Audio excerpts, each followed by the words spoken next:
O tema de hoje é o luto desprivilegiado. O que é o luto desprivilegiado? O luto desprivilegiado é quando um luto está desenquadrado da mentalidade mais ampla da sociedade sobre o que é o luto e o que é a perda.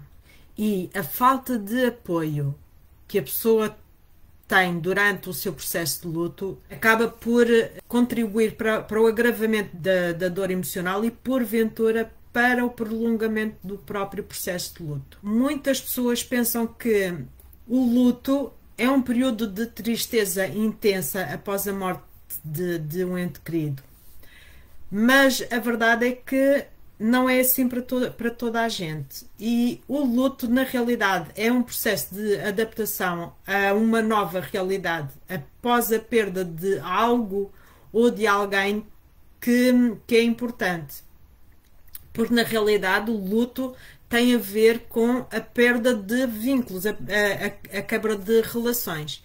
E o luto desprivilegiado é quando a sociedade não valida esse luto. E, portanto, é um luto que na realidade está desprotegido.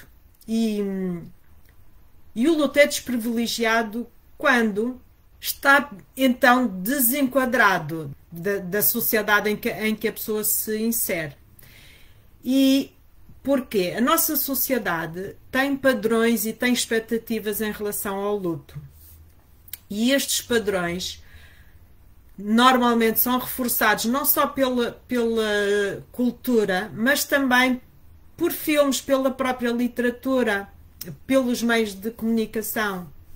E, inclusivamente, ao nível da cultura e das interações interpessoais, estas expectativas e estes padrões, digamos assim, não só são edificados, como são inclusivamente fortalecidos. E, por exemplo, em termos de padrões, creio que a maioria das pessoas já ouvi falar das 5 fases do luto que foram identificadas por Elizabeth Kubler-Ross e que foram popularizadas pela psicologia, que categoriza o luto em 5 fases, que são elas: a negação, a raiva, a negociação, a depressão e a aceitação. E, portanto, tipicamente há uma tendência para se querer encaixar, digamos assim, o processo de luto dentro destas 5 categorias, mas a verdade é que não é assim para toda a gente.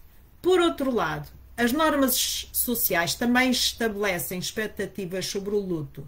Nomeadamente, algumas pessoas esperam que, após uma separação, a pessoa se recupere rapidamente, em poucos meses, ou que o luto é algo que nós experienciamos apenas quando morre alguém próximo.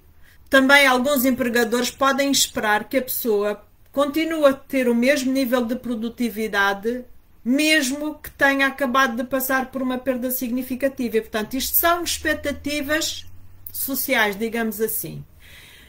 E o luto desprivilegiado, além de ser, na mesma, um luto que causa sofrimento como quaisquer outros lutos de perdas significativas reconhecidas socialmente, digamos assim, refere-se, na verdade, a outros cenários de luto que não se alinham com essas expectativas. E, portanto, encontrar apoio social e simpatia, digamos assim, para um luto desprivilegiado pode, na realidade, ser difícil. E mesmo que a pessoa não seja criticada pelo seu luto, ela própria pode internalizar, digamos assim, os preconceitos na forma como elabora o seu luto. E então, quais são as causas para que ocorra este luto desprivilegiado? Na realidade, são muitas as atitudes e as crenças generalizadas que contribuem para que haja este luto desprivilegiado. Uma delas é a cultura no local de trabalho. Algumas profissões envolvem a vivência de perda intensa. nomeadamente médicos e enfermeiros e pessoas que trabalham em serviços de urgência, os cuidadores em cuidados paliativos ou em lares, ou outras profissões de ajuda que envolvem uma exposição à morte mais do que é habitual na generalidade das pessoas, o confronto com a perda é uma parte do seu trabalho e pode esperar-se que estas pessoas não se devam incomodar com estas perdas. Mas a verdade é que estamos a falar de seres humanos e, enquanto seres humanos, não são com certeza indiferentes às perdas com as quais são confrontados recorrentemente. E, portanto, o luto dos profissionais que são confrontados com a morte, com a perda, com mais frequência, normalmente são lutos que não são reconhecidos nem valorizados socialmente. E, portanto, estes profissionais tipicamente acabam por se sentir isolados neste processamento do luto ou da dor que experienciam quando confrontados com perdas frequentes.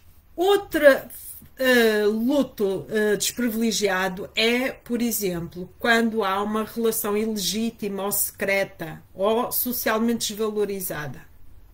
Nomeadamente, quando são relações homossexuais, por exemplo, que não foram assumidas publicamente. O facto da pessoa não ter assumido aquela relação não invalida o amor que ela possa ter sentido pela pessoa que perdeu e, consequentemente, as pessoas à volta podem não compreender a razão pela qual aquela pessoa está a sofrer pela perda de alguém que mal conhecia. E perder pessoas ou relações fora das relações conjugais ou da família imediata pode causar, de facto, um impacto ainda mais intenso e desencadear mais sofrimento emocional, precisamente porque, primeiro, não participa das celebrações fúnebres como gostaria, porventura até não participa de todo e acaba por estar a sofrer em silêncio. Outra causa de luto desprivilegiado é, por exemplo, quando a morte é um tema tabu em termos sociais, nomeadamente quando é uma morte por overdose, ou quando é um suicídio, ou quando é um aborto espontâneo, ou quando há assim causas de morte prematura que possam ser difíceis de falar. E, portanto, muitas pessoas que experienciam estas perdas não querem falar da sua perda. Por um lado, para não revisitar um acontecimento traumático e extremamente doloroso que levou à morte, mas também porque envolve preconceito e, porventura, envolve vergonha. Outro luto desprivilegiado é, por exemplo, uma perda que não envolve morte. Ou seja, quando se perde alguém que ainda está vivo, ou porque se cortou relações com a pessoa, porque houve um desentendimento e se cortou relações com a pessoa, ou porque ela teve mudanças drásticas de personalidade e o convívio se tornou impraticável, ou por uma questão de doença, uma questão de demência ou de Alzheimer. Estas situações acabam por desencadear lutos e algumas pessoas podem não compreender por que razão aquela pessoa está a experienciar aquele luto quando, na verdade, a outra pessoa continua viva. Outro luto desprivilegiado é quando a pessoa não consegue mostrar as suas emoções, quando não consegue exteriorizar as suas emoções. Normalmente as pessoas têm diferentes reações à perda. E Aquilo que é comum são expressões de luto que incluem o choro, a tristeza e a depressão. Mas algumas pessoas reagem de forma diferente. E por não exteriorizarem, por não exibirem as suas emoções, ou inclusivamente por até mostrarem algum alívio, nomeadamente se o ente querido que perdeu estava em sofrimento já há algum tempo, em sofrimento atroz, ou não exteriorizarem pura e simplesmente à frente de outras pessoas as suas emoções, podem ser marginalizadas, digamos assim, e as pessoas podem ser levadas a pensar que aquela pessoa não sente verdadeiramente a perda e que não está a experienciar na realidade um luto. Outra questão que acaba por influenciar e pode desencadear um luto desprivilegiado são as próprias interações sociais. As reações das outras pessoas à perda e ao luto podem fazer com que a pessoa sinta que não tem o direito de se sentir como se sente ou de sofrer como está a sofrer e invalidar o seu luto. Nomeadamente quando as pessoas à sua volta lhe dizem que já deveria ter ultrapassado isso ou que tem que se manter forte e continuar com a sua vida, ou quando, lá está, quando dizem que se a pessoa não chora é porque na realidade não está a sentir aquela perda. E então, que lutos são tipicamente aqueles que se enquadram neste luto desprivilegiado? Estes lutos incluem, conforme eu já referi, a demência ou a doença de Alzheimer num ente querido, porque na realidade a pessoa continua viva, mas porventura já nem sequer se lembra de quem nós somos e isto causa um sofrimento significativo. O vício de um ente querido, que nós estamos a presenciar a degradação da vida daquela pessoa e nos sentimos impotentes para fazer o que quer que seja para ajudá-la. A morte de um ex-parceiro ou de um amante. Porventura, a morte de um agressor.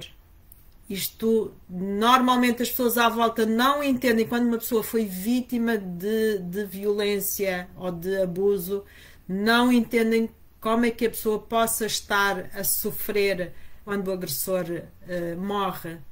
A morte de um paciente, a morte de um animal de estimação, que é outra perda socialmente desvalorizada.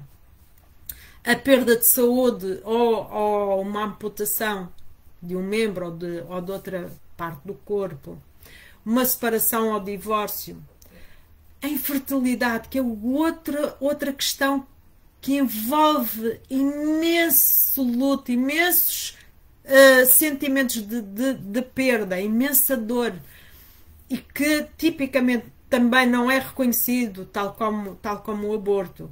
O nascimento de uma criança com necessidades especiais, que também não é reconhecido socialmente o luto que aqueles pais experienciam quando são confrontados com uma criança que precisa de mais atenção e de mais cuidados do que a generalidade das crianças.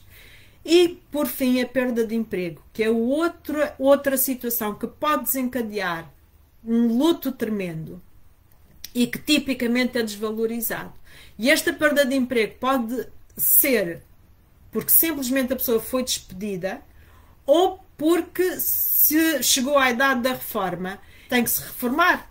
E muitos empregadores forçam mesmo, quando a pessoa atinge a idade da reforma, muitos empregadores forçam mesmo a pessoa a se reformar.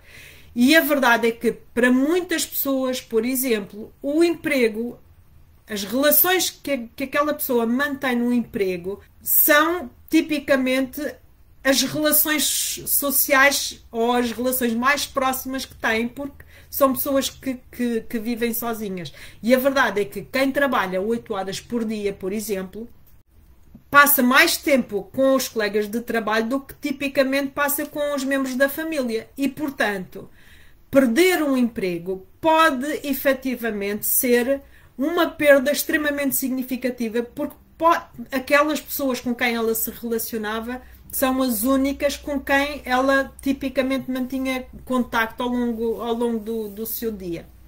E, portanto, todas estas situações constituem este quadro de lutos desprivilegiados. E é importante nós olharmos à nossa volta e desenvolvermos muito mais empatia e muito mais compaixão pelas pessoas que nos rodeiam, porque, na verdade, este tipo de lutos também nos pode tocar um dia.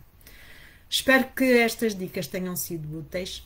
Se sentirem que é importante, por favor, partilhem o vídeo para que cada vez mais pessoas tenham maior consciência do que é o luto e das suas implicações, não só no nosso bem-estar psicológico, mas também na forma como nós nos relacionamos uns com os outros. Meu nome é Ana Paula Vieira, do meu coração para o seu, mais amor do que dor.